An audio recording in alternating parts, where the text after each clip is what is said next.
Assalamualaikum warahmatullahi wabarakatuh. Salam sejahtera untuk kita semua. Kembali lagi kita di live Adibuana Live Virtual Event presented by Laboratorium Terpadu Universitas PGRI Adibuana Surabaya.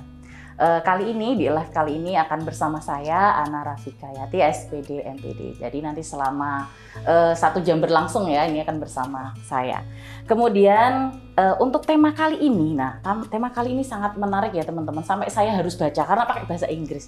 Ya, tema kali ini kita membahas tentang no research without action, no action without research. Nah, bingung kan ya? Bingung. Nah, nanti kurang lebih di pertemuan kali ini kita akan membahas tentang bagaimana tips and trik agar khususnya dosen dan juga nanti mahasiswa dapat untuk berkompetisi ya di bidang penelitian dan pengabdian biasanya diselenggarakan oleh Kemendikbudristek. Nah, untuk menemani teman-teman semuanya, kalau saya kan kurang tahu ya tentang riset itu sendiri. Nah, bersama saya telah hadir dua bapak-bapak di samping saya. Yang pertama Bapak Yandika. Nah, beliau ini dosen penjas. Kelihatan kan ya dari badannya. Kemudian di sampingnya kok kayaknya kapelan ya ini. Kelihatan couple ya. Sudah janjian kita sudah men-setting. Oke, iya makanya kita kayaknya janjian. stone-nya agak sama, Pak Nurrahman Jawari dari Pendidikan Khusus. Nah, beliau berdua ini cukup sangat terkenal ya di Adibuana Surabaya ini sebagai couple ya. Ini couple antara couple gibah ya atau couple hibah. Jadi mereka berdua itu telah lolos berbagai hibah kompetisi ya dari Kemdikbudristek dan umumnya ini selalu barengan ya, makanya nanti kita juga tanya-tanya ya gimana trik and tipsnya biar tetap solid gitu ya, tetap solid. Kurang lebih sudah berapa lama bapak-bapak ini, Pak Dika dan Pak Jo di Adibuana, terus starting pointnya kapan untuk mulai apply hibah-hibah? Dari Pak Yandika atau saya dulu? Saya dulu ya, boleh ya. Okay. Jadi kenal Pak Jo itu sebetulnya sudah dari awal masuk di Unipa Surabaya tahun 2015. Concern di penelitian memang baru ya 4 tahun terakhir ya. Tadi sebetulnya clue-nya sudah disampaikan Bu Ana bahwa mulainya kita hibah itu berasal dari gibah. Jadi chemistry itu yang awalnya kita bentuk, terus kemudian kita sepakat untuk menggibahi hal-hal yang lebih serius begitu ya. Jadi kita masuk ke beberapa penelitian yang kebetulan kita mempunyai concern yang sama sebetulnya di disabilitas ya. Jadi saya Pak Jo memang kebetulan di pendidikan khusus. Terus saya walaupun di penjas ya pendidikan jasmani, tetapi ternyata ada benang merah di situ karena di penjas itu ada penjas adaptif. Jadi benang merah itu yang akhirnya menghubungkan kita berdua.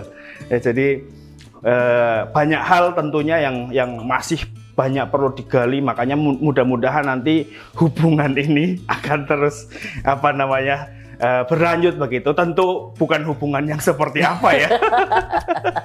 Hubungan di koridor riset begitu. Mungkin itu yang bisa dijelaskan. Pak Jo, kenapa kok betah ya? Ini mungkin pertanyaan, kenapa kok betah? Kalau saya lihat kan ini ada benang merah yang disampaikan, tetapi kan nggak cukup dari segi multidisipliner itu. Nah, apa juga mungkin menambahi lah ya, kok bisa betah sama Pak Dika gitu atau sebaliknya, silahkan. Jadi begini Bu Ana, kalau kita biasanya kalau untuk melakukan riset kita ada pembagian tugas di situ. Jadi antara saya, kemudian Pak Yandika, ada satu lagi sebenarnya. Ini Pak Anda dari Teknik Industri. Jadi kita punya bagian masing-masing di situ. Bagiannya adalah saya biasanya mengerjakan di proposal, laporan kemajuan, laporan akhir. Kemudian Pak Yandika ini fokusnya ke luaran. Baik entah luaran itu artikel ilmiah, hak cipta, hak paten, ataupun poster dan lain sebagainya. Kemudian kalau untuk Pak Andar itu sendiri itu fokus di laporan keuangan. Nah, maka dari 3 ini kenapa kita sering mengerjakan bareng dan mungkin solid sampai saat ini ya Bu Ana ya. Karena yaitu kalau kita pembagian biasanya kan untuk hibah itu sendiri kan ada beberapa yang kita save untuk kita bagikan kepada penyandang disabilitas itu sendiri. Karena alat-alatnya kan biasanya kita buat satu ini Bu Ana. Nah makanya dari situ kita buat beberapa alat bantu, kemudian kita diseminasikan kepada sekolah luar biasa. Oke, jadi kurang lebih kalau kita bisa lihat di sini ya teman-teman semuanya lebih pada pembagian tugas yang sama gitu ya, sepadan dan juga sesuai dengan job desk-nya masing-masing sehingga tim ini gitu ya, tim peneliti ini bisa solid gitu ya sampai dengan saat ini kurang lebih 4 tahun berjalan. Nah, karena tadi sudah sekilas kita berkenalan gitu ya dengan Pak Dika dan juga Pak Jo, ini saya akan bacakan beberapa hibah kompetisi yang sudah dimenangkan oleh pembicara kita kali ini ya. Berhubung banyak jadi saya ngerpek ya teman-teman ya. Jadi untuk Pak Jo sendiri ini sudah ada 16 hibah nasional dari Kemendikbudristek ya. Dan juga selain fokus di penelitian juga ada pernah ikut short course ya, mikro kredensial dan juga diselenggarakan oleh Kemendikbud, kemudian juga talent scouting. Kemudian untuk Pak Dika ini 8 hibah nasional ya, jadi Kemenristek Dikbud dan juga ini selain itu juga publikasinya sangat banyak. Ya sampai bingung nih saya mau ngitungnya gimana ini. 25 ditambah 4 ditambah 10. Ini berarti 35, 39 ya. Ada 39 publikasi baik yang nasional, kemudian bereputasi dan juga yang proceeding. Kemudian Pak Dika ini ada 29 publikasi. Nah, jadi mari kita belajar bersama-sama gitu ya dengan Pak Dika dan juga Pak Jo sehingga nanti penelitian kita ya untuk kolega-kolega dosen semuanya bisa lebih kalau pendanaannya dari Dikbud kan lebih besar sehingga mungkin penelitian kita akan lebih berdampak lebih luas ya terhadap masyarakat seperti itu. Oke, kemudian biasanya Pak ini kapan sih kita paling cocok untuk menulis proposal? Di dalam 1 tahun ini biasanya ada timeline hibah apa saja. Nah, sehingga ini nanti juga memberikan informasi ya kepada dosen-dosen, teman-teman dosen yang lain maupun juga mahasiswa sehingga bisa bersiap diri nih. Misalnya, oh ini biasanya itu Maret tuh. Berarti kapan kita harus nulisnya? Apakah semalam jadi atau harus dari sekarang ini udah tahun baru soalnya itu seperti apa? Silakan. Kalau di kita sendiri Bu Ana, kita punya yang namanya bank proposal.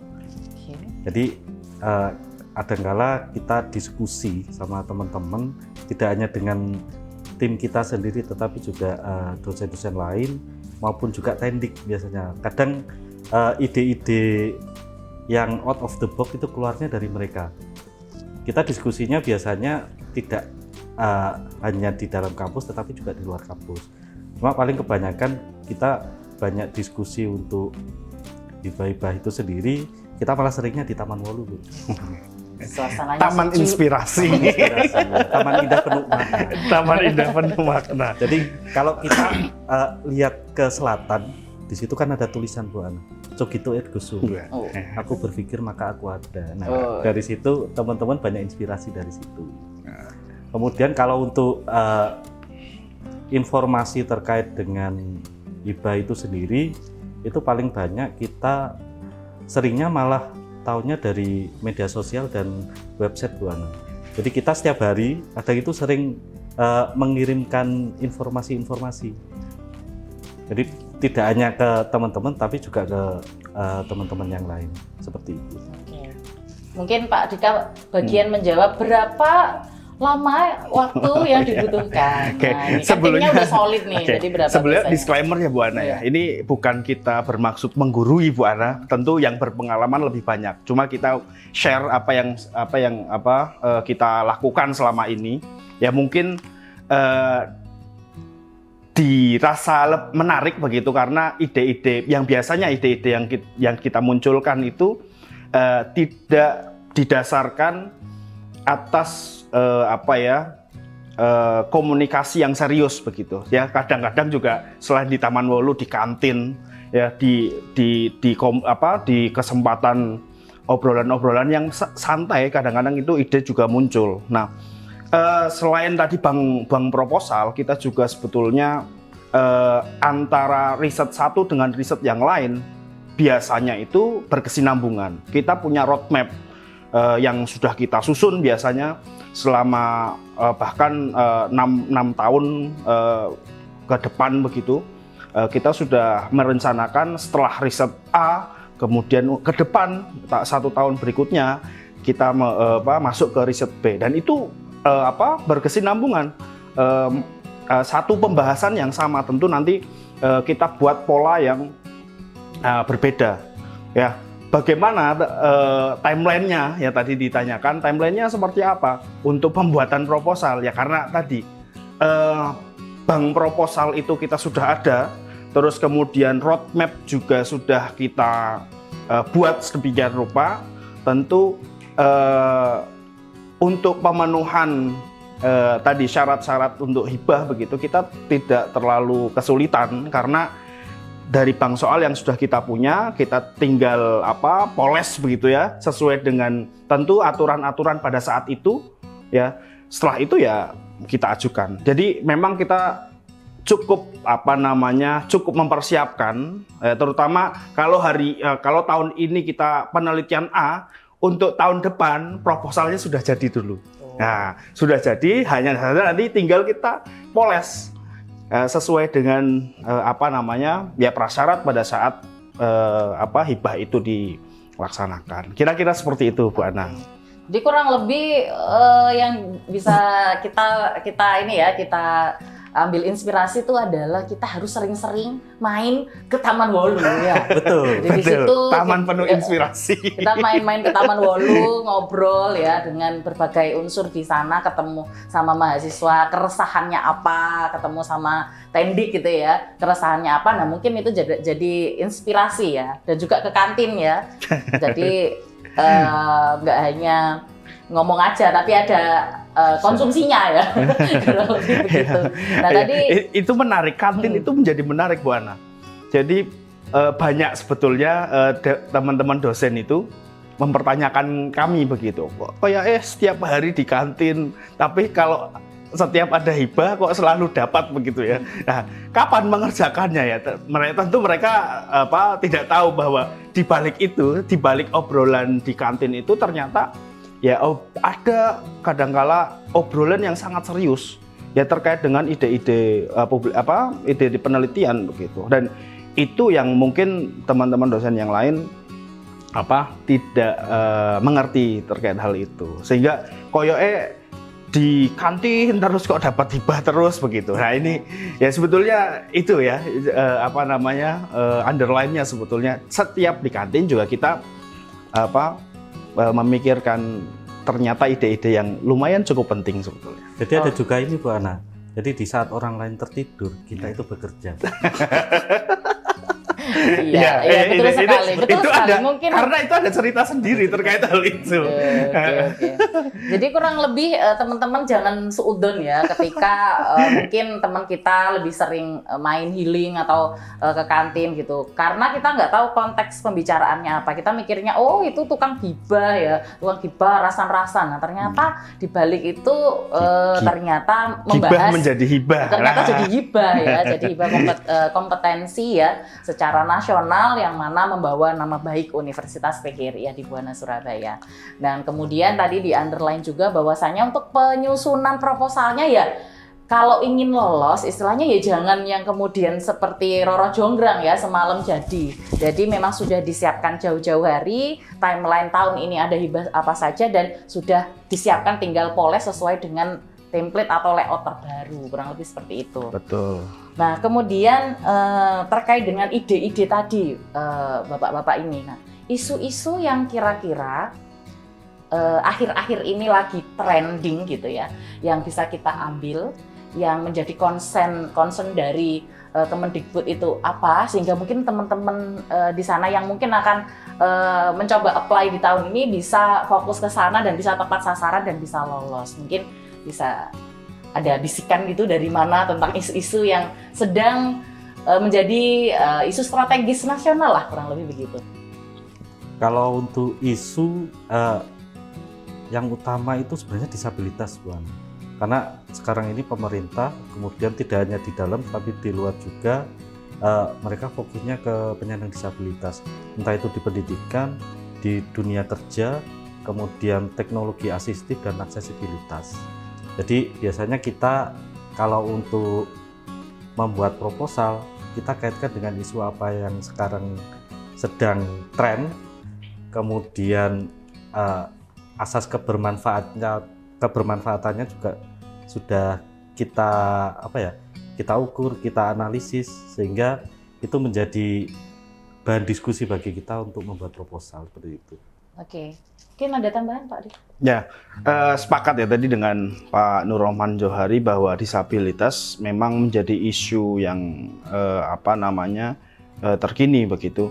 Jadi setiap apapun, kalau dari saya pribadi, setiap apapun yang saya kerjakan terkait dengan penelitian, riset gitu ya, pasti akan saya kaitkan. Jadi tentu bukan juga disabilitas menjadi subjek yang dipertontonkan menjadi hal-hal yang negatif. Tentu tidak. Kita bahkan sebaliknya bahwa kita akan membantu bagaimana mencari dan mencari apa sih yang perlu ya dipunyai oleh anak-anak disabilitas, oleh teman-teman disabilitas berkaitan dengan yang harus dilakukan ke depan supaya mungkin taraf hidupnya lebih baik, kemudahan-kemudahan bisa dicapai dan seterusnya. Makanya banyak sekali riset-riset yang kita lakukan itu berkaitan dengan teknologi asistif ya, supaya ya tadi tujuannya membantu, meringankan, membantu membuat tadinya anak-anak disabilitas yang tadinya tidak bisa menjadi bisa melakukan sesuatu ya. Terkait dengan teknologi asistif juga nanti Pak Jo juga sudah sangat bisa mendalami itu ya. Kita selalu mengangkat isu-isu terkait dengan tentu tidak hanya di teknologi asistif, dalam pembelajaran pun kita juga angkat. Nah, sekarang juga kita sedang mengangkat isu terkait dengan UDL, Universal Design for Learning. Nah, itu juga sedang kita angkat.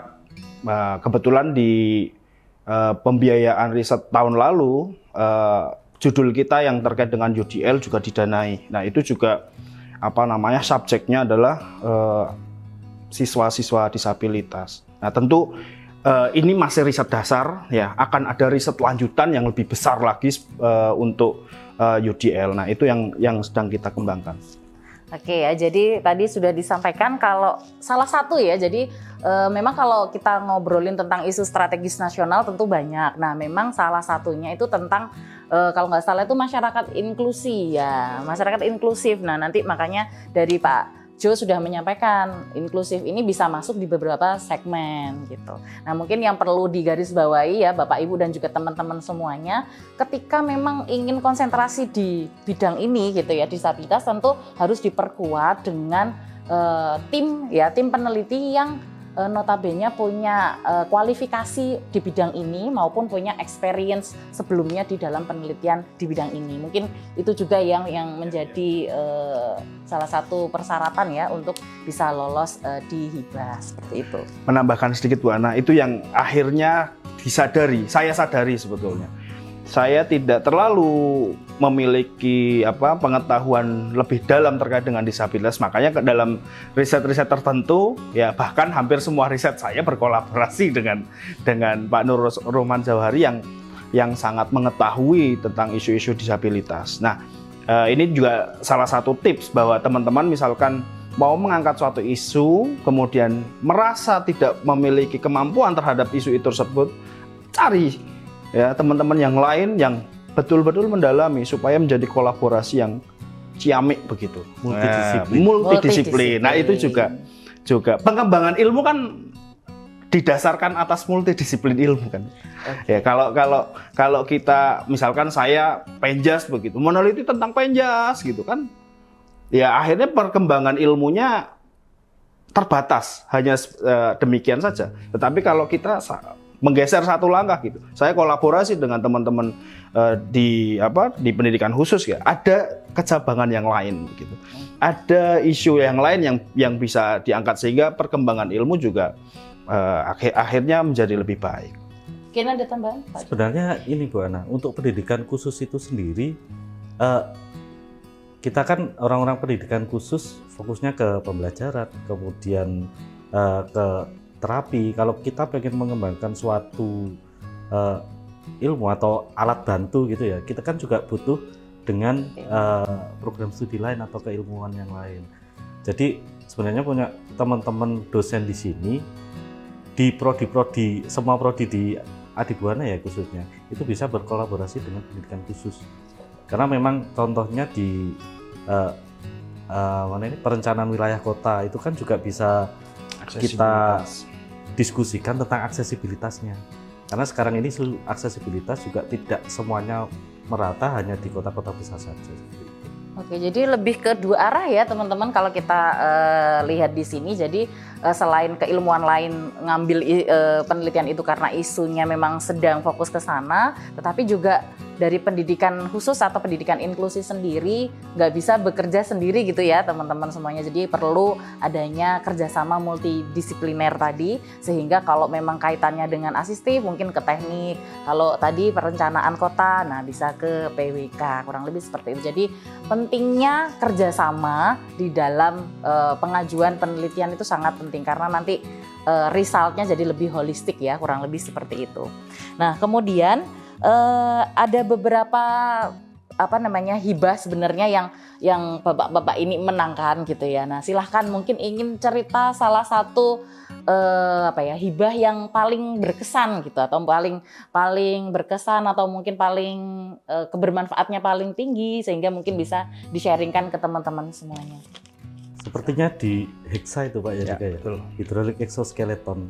Jadi kita buat seperti baju Bu Ana, itu seperti brace bentuknya, tetapi di situ kita berikan tambahan besi dan hidrolis untuk membantu teman-teman cerebral palsy dalam latihan gerak. Nanti di gerak mungkin Pak Yandika yang menjelaskan, tetapi secara fungsi untuk hidrolik exoskeleton ini membantu teman-teman cerebral palsy untuk melakukan gerak.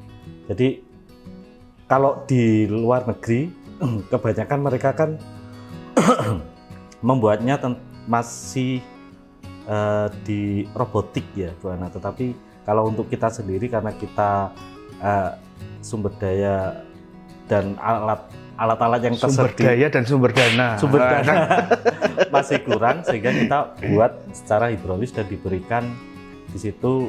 Kemarin kita diskusi dengan teknik industri, diberikan Arduino microcontroller. Jadi fungsi dari Arduino itu sendiri nanti untuk melihat bagaimana latihan gerak itu nanti bisa ada peningkatan atau tidak, seperti itu. Oke, mungkin sebelum, kalau teman-teman sudah ada gambaran atau belum, mungkin bisa diceritakan dulu Pak, kondisi cerebral palsy ini seperti apa?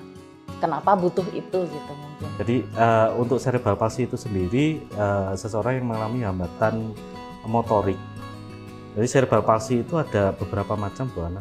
Ada yang hemiplegi, diplegi, dan paraplegi, quadriplegi, dan lain sebagainya. Tapi yang paling umum untuk cerebral palsy itu sendiri mengalami hambatan di bagian tangan dan kaki. Jadi tangan kakinya ini lemas. Kemudian mereka untuk menggerakkan itu juga mengalami masalah Bu Ana, sehingga diperlukan alat bantu yang sesuai dengan kebutuhan penyandang cerebral palsy itu sendiri. Oke, kaitannya dengan gerak seperti apa Pak? Saya elaborasi lagi Bu Ana ya. Jadi sepakat dengan Pak Nur Rahman bahwa yang berkesan memang dan dalam penelitian ini ya terkait dengan Hexa tadi, hydraulic exoskeleton ini ya. Jadi alat ini ya kita desain dan kita kembangkan tujuannya untuk menstimulasi gerak. Gerak apa? Gerak fleksi dan ekstensi. Tujuannya apa? Tujuannya untuk membantu anak-anak apa namanya cerebral palsy untuk melakukan activity daily living. Ya, contohnya makan, minum gitu ya. Sederhananya saja kalau kita mau ngambil gelas ya, kita mau mengambil gelas atau mengambil apapun ya, objek begitu ya. Itu kan geraknya yang terjadi adalah gerak fleksi dan ekstensi. Ya, sedangkan pada anak dengan cerebral palsy tersebut, gerak fleksi dan ekstensinya itu mengalami hambatan. Sehingga kita mencoba dari permasalahan itu kita mau membantu dengan alat tertentu menstimulasi anak dengan cerebral palsy itu melakukan aktivitas fleksi dan ekstensi. Nah, tadi disinggung Arduino microcontroller ya, bahwa itu adalah untuk kita deteksi perkembangan tingkat fleksi dan ekstensi anak tersebut. Jadi setelah menggunakan alat tersebut ya, Hexa tadi, apakah ada perkembangan atau tidak, itu kita bisa telaah dari situ. Ya, jadi alat ini menjadi menarik bagi kami bahwa ternyata setelah dilakukan diseminasi di berbagai tempat gitu ya, ternyata ada yang pesan begitu. Jadi ada yang tertarik memesan ya di beberapa sekolah gitu memesan, tentu karena akhirnya keterbatasan sumber daya ya. Sumber dana. Akhirnya ya beberapa memang kami yang bekerja sama kami berikan begitu. Tetapi untuk menskala yang lebih besar begitu ya, tentu kita perlu perlu pembahasan yang lebih khusus begitu. Ya itu yang paling menarik bagi kami karena impact-nya betul-betul dirasakan.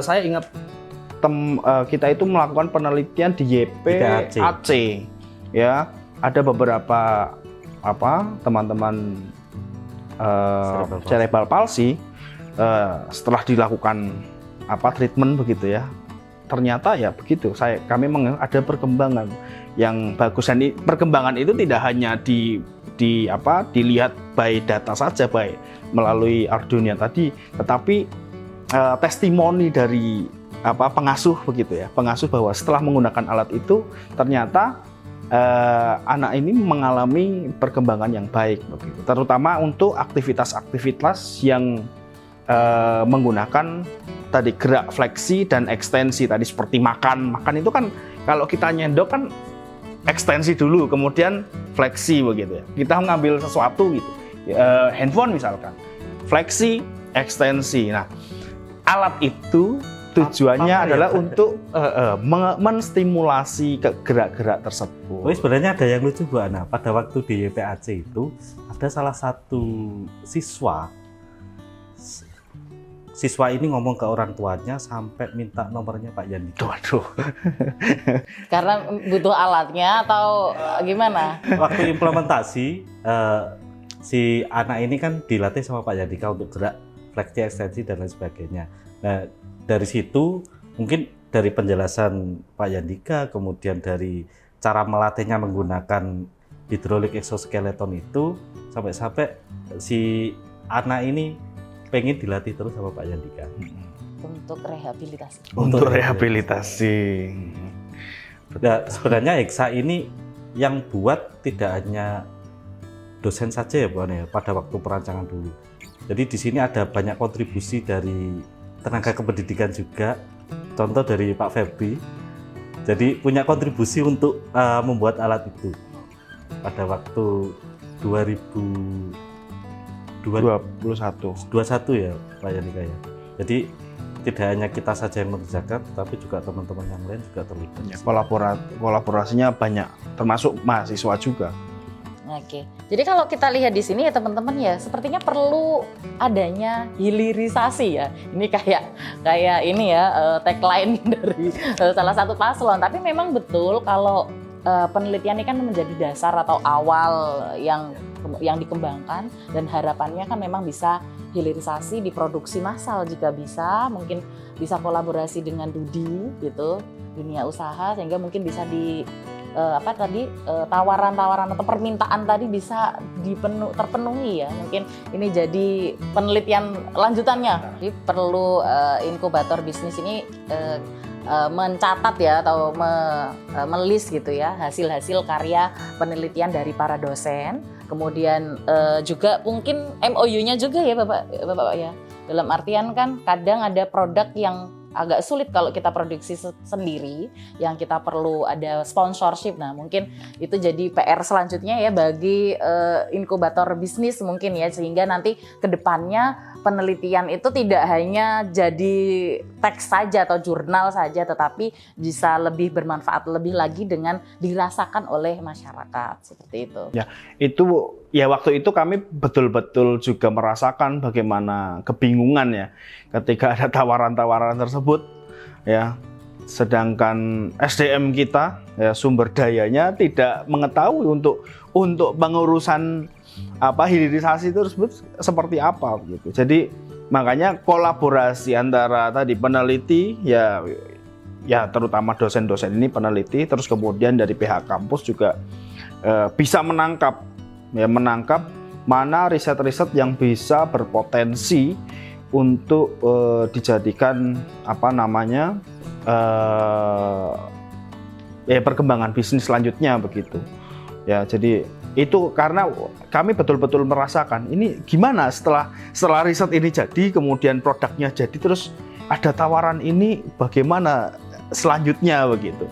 Ya, kita tidak memahami terkait hal itu, sehingga ya sudah akhirnya kita ya seperti CSR, ya udah kita silahkan dipakai begitu.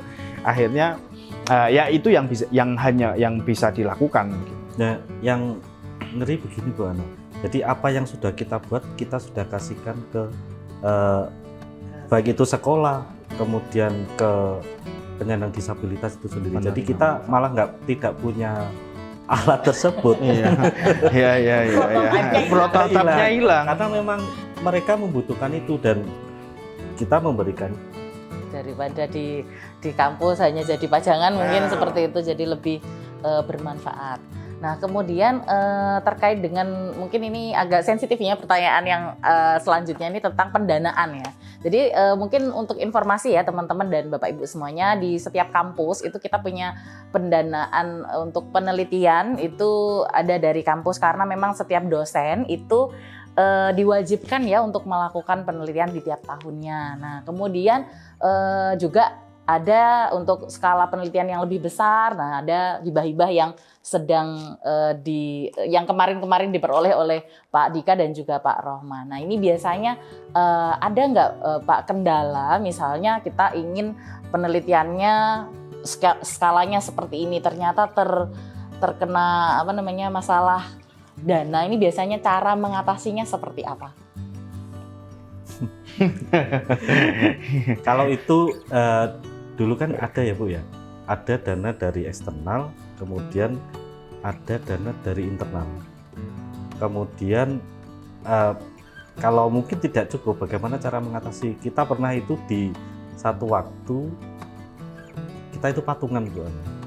Jadi antara tim ini kita patungan untuk melaksanakan penelitian itu, karena memang pada waktu itu pendanaannya kurang. Jadi kalau untuk membuat satu alat ini kita butuh lebih, karena memang komponennya kita carinya tidak ada yang di sini, jadi kita harus datangnya dari luar seperti itu. Gimana, ada tambahan? Agak sensitif ya Bu Ana ya. Ya, berkaitan dengan pendanaan, memang kita mulai dari proposal itu kita sudah merancang.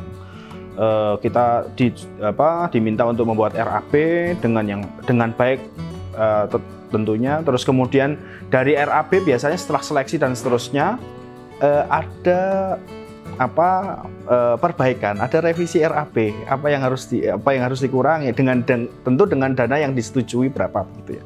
Ada revisi, tentu dari revisi itu kita kan sudah memplotkan ini dana sekian untuk apa, ini untuk apa. Nah, kadang-kadang ya ya namanya manusia, apa yang kita rencanakan ya tentu Tuhan yang menentukan begitu. Ya ada miss-missnya gitu. Nah, makanya itu sebetulnya berdasarkan pengalaman tentu apabila ada dana apa istilahnya, dana tambahan dari kampus begitu ya, misalkan itu akan lebih baik begitu. Ada istilahnya apa? Dana pendamping. Itu biasanya dana pendamping dari kampus ke atas. Ya, berapa persen dari yang 10% biasanya. Ya. Nah, kalau dana pendamping betul-betul diberikan, disalurkan, tentu masalah-masalah yang seperti terutama yang saya alami ya, tidak akan terjadi. Bahkan nanti dalam RAB juga akan kita sampaikan bahwa ada dana pendamping dari kampus ya, karena kampus betul-betul support terhadap riset, maka ya kita akan sampaikan di dalam RAB begitu. Kadang ini ada hibah yang dia minta dana pendamping, ada yang juga yang tidak. Tetapi sebenarnya yang paling bagus itu semua hibah yang didapat oleh dosen-dosen itu harusnya ada dana pendamping di situ. Biasanya tulisan saja di situ. Oke.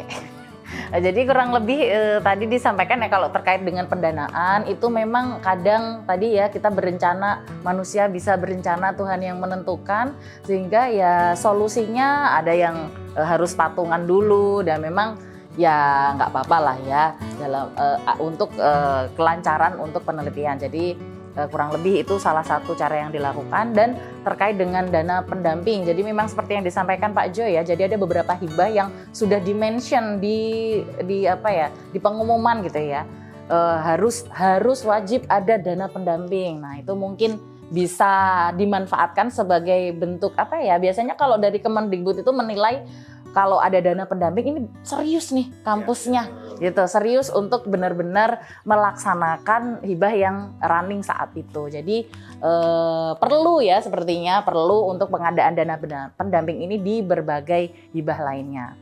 Kalau ini menurut Bu Ana bagaimana? Bu Ana kan juga hibahnya banyak. Oh iya.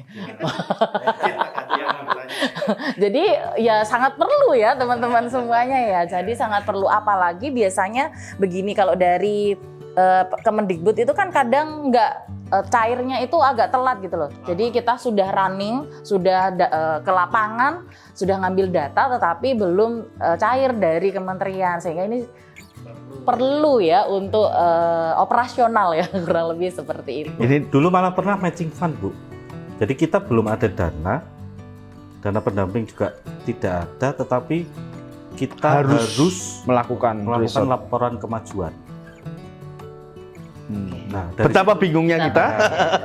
Makanya kita dulu patungan untuk melaksanakan penelitian. Ya itu memang itu sebuah resiko yang harus kita kita terima begitu. Cuma menurut hemat kami bahwa kalau misalkan alangkah lebih baiknya kalau dana pendamping itu ada dan didapatkan dari awal begitu. Tentu kesulitan pendanaan kalau ada masalah seperti yang Pak Jo sampaikan tadi menjadi tertanggulangi. Ya, jadi begitu pentingnya dana pendamping dalam sebuah riset.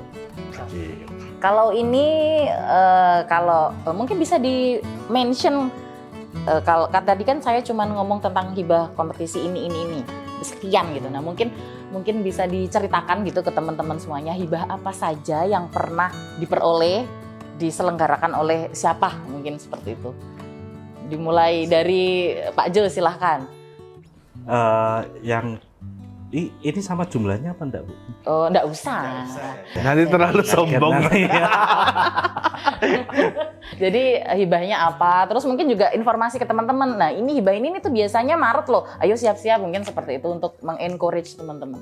Tapi kalau untuk informasi itu kita kadang tidak spesifik ke bulannya, Bu. Oh, ada hibah ini, ayo kita coba. Ada hibah ini, ayo kita coba, seperti itu. Kemudian kadang ada kalanya kita 1 tahun itu running 4-5. Gimana ngatur waktunya, Pak? Karena riset kita kan sudah punya roadmap sama state of the art yang jelas, Bu. sehingga antara riset satu dengan riset lain itu berkaitan. Kemudian untuk apa yang pernah kita dapat, mungkin yang pertama di Insinas dulu itu kita buat aplikasi simbol singalong untuk komunikasi bagi anak berkebutuhan khusus. Kemudian yang kedua ada hibah yang hydraulic exoskeleton itu tadi. Kemudian yang ketiga Itu matching fund. Bukan. hydraulic exoskeleton itu dari Teknologi Delmawa, Bu. Teknologi Inovasi Oh. pembelajaran khusus dan teknologi asistif. Delmawa ya teman-teman. Iya. Delmawa. Kemudian kalau untuk Insinas ini sudah tidak ada sepertinya, karena itu program yang lama. Kemudian selanjutnya ada IPD, Inovasi Pembelajaran Digital. Dan mungkin Dari Pak Yandika Delmawa ini yang semua. nanti bisa menjelaskan karena Pak Yandika yang dapat. Kemudian kita pernah juga dapat hibah penugasan MBKM. Dulu kan ada, Bu, sampai sekarang pun juga ada, teman-teman di sini juga ada yang lolos juga. Kemudian ada matching fund. Untuk matching fund itu kita dulu buat sepatu untuk penyandang tunadaksa yang tipe clubfoot atau kaki datar. Jadi kita buat sepatu yang disesuaikan dengan kaki mereka, kemudian ditambahkan insole di bawahnya untuk agar kaki mereka itu nggak lurus seperti ini. Jadi custom ya, tiap orang beda. Ini juga menarik ini, hibah ini menarik bagi kami karena ternyata setelah hibah ini running, kemudian kita ada reviewer, ternyata Asesornya pesan. iya, reviewernya ternyata pesan insole yang hampir sama dengan yang kami buat di Australia, sedangkan kita bisa buat. Nah, ini juga sebetulnya kan menjadi temuan yang baik begitu. Ternyata banyak orang yang mencari hal tersebut bahkan di luar negeri, sampai ke luar negeri, tetapi ternyata kita juga bisa mengembangkan hal tersebut. Mitranya Begitu. siapa? Mitranya dari BPP, ya, Balai Persepatuan Pemberdayaan Industri Persepatuan Indonesia. Itu dari Kemenprin, Bu Ana. Jadi tidak hanya dosen sebenarnya yang dapat impact-nya, tetapi juga mahasiswa.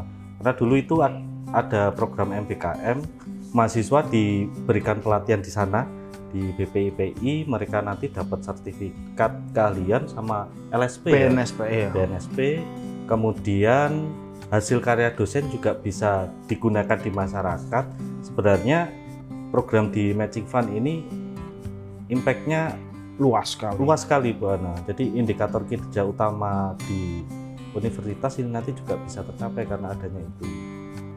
Oke, selain itu juga kita jadi tahu ya ternyata orang kita gitu tadi di BPP ya namanya bisa produksi sama dengan orang-orang Australia, jadi nggak usah beli nggak usah impor beli barang luar ya, kita beli produk Indonesia. Yeah. Yang paling kita seneng itu kemarin saya baru lihat di postingannya BPIPI, Bu Ana.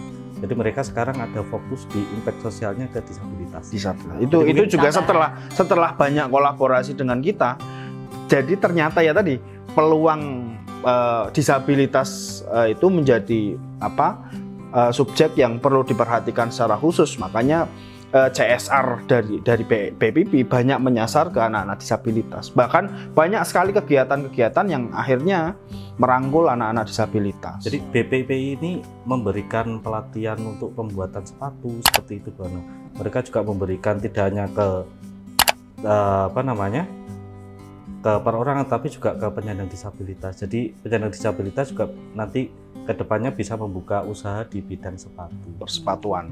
Jadi sekarang semua sektor mulai mengarah peduli terhadap disabilitas ya, dengan salah satunya impact dari penelitian atau hibah yang jalan ini. Kemudian hibah tadi yang mungkin mau dijelaskan terkait IPD pembelajaran daring itu. Oke, IPD itu saya dapatkan 2021 ya.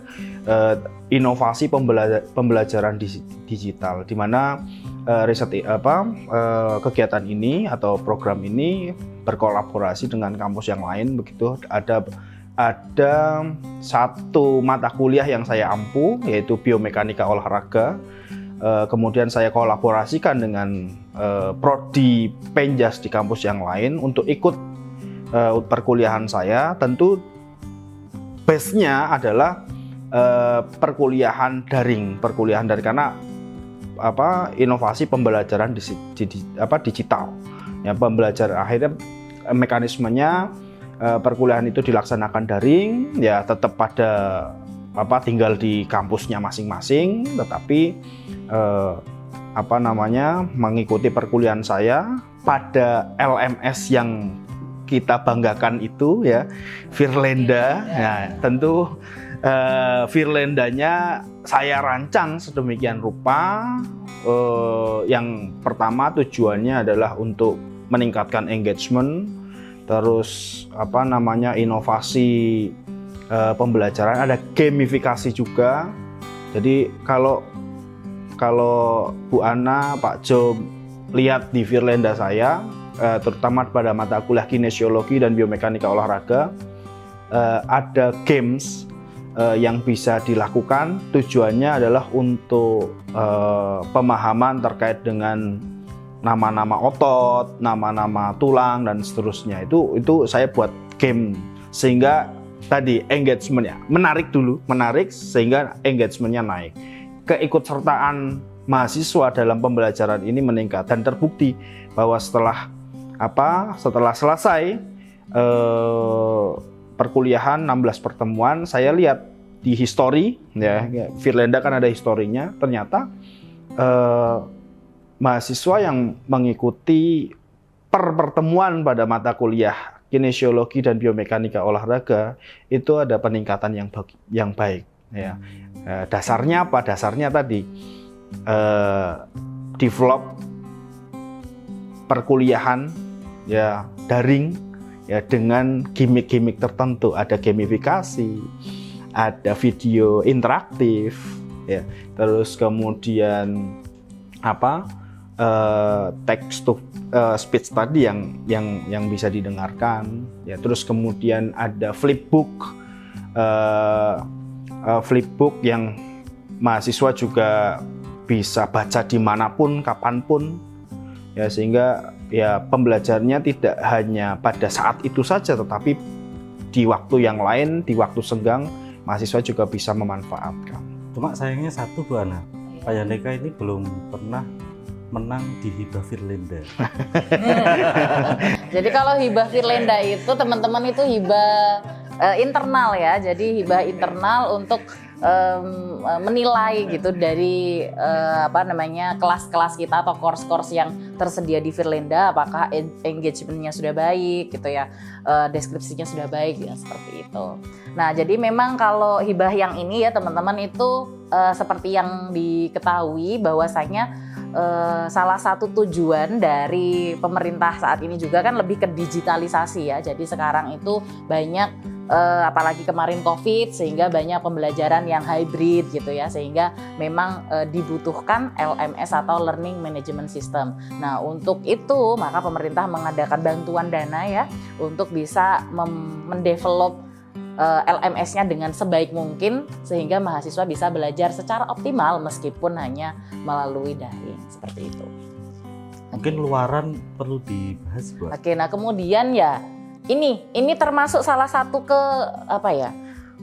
ketakutan dari para dosen ketika mau apply sebuah hibah. Ini takut nanti, wah, luarannya sulit, nanti nggak tercapai, jadinya harus begini. Gimana biasanya strateginya agar luarannya bisa terpenuhi dan di waktu yang tepat gitu? Biasanya strateginya seperti apa? Ini Pak Yandika. Oke, memang untuk luaran penelitian, ya, luaran apapun, ya, baik HKI, paten dan seterusnya, itu kita sudah pikirkan dari awal. Ya, jadi tidak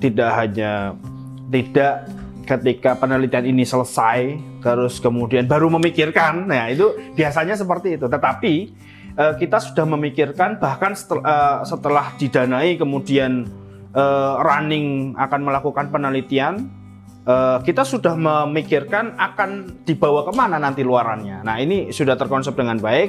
Tentu setelah data terkumpul dan dianalisis dan kita buat luaran. Nah, ini menjadi lebih concern lagi, lebih fokus lagi. Ya, tetapi kalau bagi saya itu sudah terfikirkan dari awal. Akan kemana dituju, makanya dari awal sudah tersetting. Nah, ini yang akhirnya mungkin kita menjadi tidak sulit begitu ya, karena kita dari awal sudah memikirkan hal tersebut. Ya, kemana ya tentu ke jurnal-jurnal yang skopnya sesuai dengan apa yang kita bahas. Ya, ini juga sebetulnya penting Bu Ana. Jadi kita itu sebetulnya kan kebetulan saya Pak Nur Rahman Jauhari itu kan pengelola jurnal. Nah, ini ternyata menjadi kemudahan tertentu begitu, karena saya banyak komunikasi dengan pengelola jurnal yang lain sehingga ada kedekatan tertentu, sehingga ini juga menjadi memudahkan kita.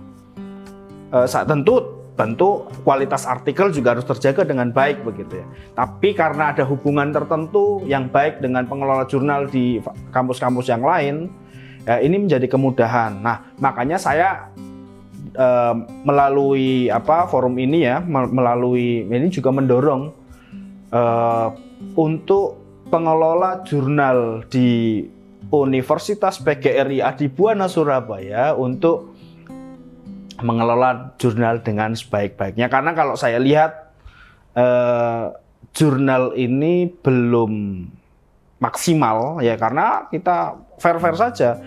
Kita baru satu yang Sinta 3 ya. Sinta 2 kita belum punya. Sinta 4 hanya berapa? 3 atau 4 kalau nggak salah. Sedangkan kita total punya kurang lebih 30 sampai 33 jurnal. Yang lain belum terakredit. Ada yang belum, ada yang baru Sinta 5. Itu kan menandakan bahwa kita belum optimal mengurus jurnal. Sedangkan sebetulnya benefitnya sangat banyak. Ya, sangat banyak. Ya, jadi kesadaran ini mudah-mudahan ditangkap oleh teman-teman atau seluruh pemangku keputusan begitu ya, sehingga lebih concern lagi terhadap pengelolaan jurnal di Adibuana. Oke. Jadi kurang lebih tadi ya yang disampaikan bahwa luaran ini biasanya berupa jurnal, haki dan lain-lain. Nah, khususnya untuk di Adibuana ini perlu diimprove ya. Nah, improvisasi peningkatan ini juga perlu adanya suntikan dana sepertinya ya Pak ya. Karena di dalam pengelolaan ini harus ada person yang memang fokus ke sana sehingga bisa meningkatkan level akreditasi di masing-masing jurnal yang ada di Universitas PGRI Adibuana Surabaya. Menarik sekali perbincangan kita kali ini ya tentang penelitian dan juga banyak hal. Harapannya Bapak Ibu dan juga teman-teman semuanya bisa belajar banyak dan siap untuk menyongsong tawaran-tawaran hibah yang ada di tahun ini gitu. Mungkin saran terakhir Bapak untuk teman-teman kalau yang ingin mengajukan tahun ini sarannya apa?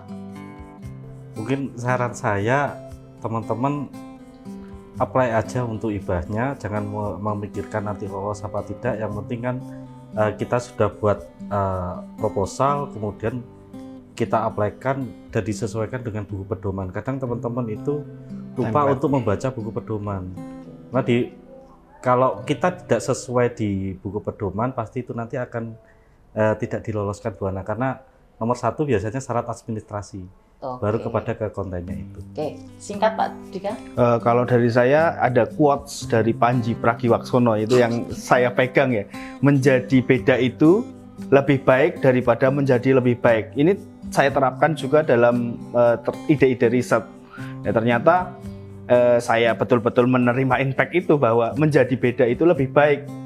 Saya kadang-kadang mengambil ide yang agak jeleneh sedikit daripada mengambil ide yang lebih baik dari dari ide yang lain begitu. Ya, jadi menjadi beda itu lebih baik daripada ini. Kadang-kadang orang bisa menangkap ya bahwa riset gap itu didasarkan atas perbedaan ide yang sebelumnya, kira-kira seperti itu Bu Ana. Oke ya, berikut tadi adalah pesan-pesan ya yang bisa Bapak Ibu dan teman-teman semuanya resapi dan disiapkan juga untuk proposalnya untuk tahun ini. Sekian banyak tawaran, monggo bisa apply semuanya. Siapa tahu lolos semuanya atau lolos satu atau duanya.